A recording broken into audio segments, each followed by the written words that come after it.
Judas is a very strange character in the Gospels. Right from the very beginning, the moment we're introduced to him, we're told that he was the one who betrayed Jesus.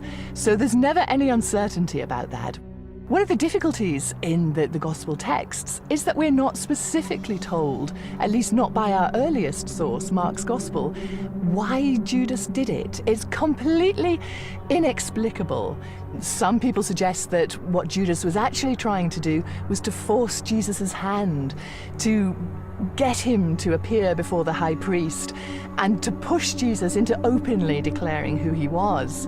Maybe Judas was hoping for a more political kingdom and got disillusioned with Jesus. Some people have suggested that Judas was even doing Jesus' bidding here. And ironically, in a way, is that if it hadn't been for Judas and his betrayal, none of the final events of Jesus' life would ever have happened.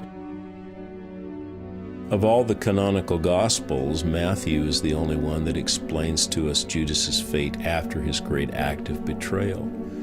Matthew says that he's seized with remorse. He realizes that he's shed innocent blood. He goes back to the chief priests and he makes this great confession. And the chief priests aren't particularly interested in his confession. He wants to give the money back. And the chief priests essentially say, "That's your affair. You must take care of that."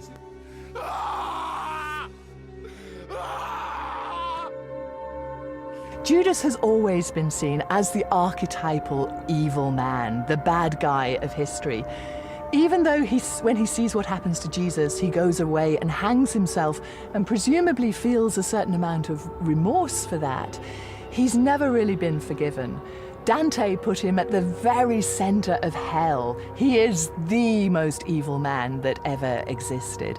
And for a lot of people too, I think the idea that anybody who met Jesus could then have passed him over to executioners is beyond anything that people can imagine.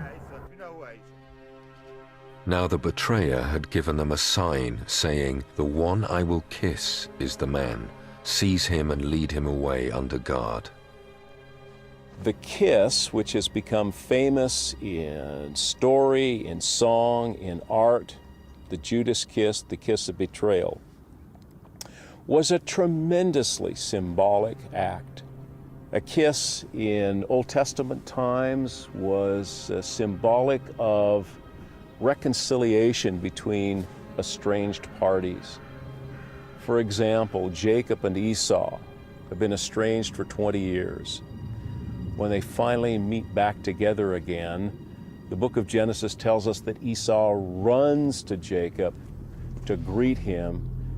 He falls on his neck, kisses him, and weeps. And now when Judas steps forward and gives him a kiss, this highly symbolic act of reconciliation, of appreciation, of honor, Judas turns the kiss on its head.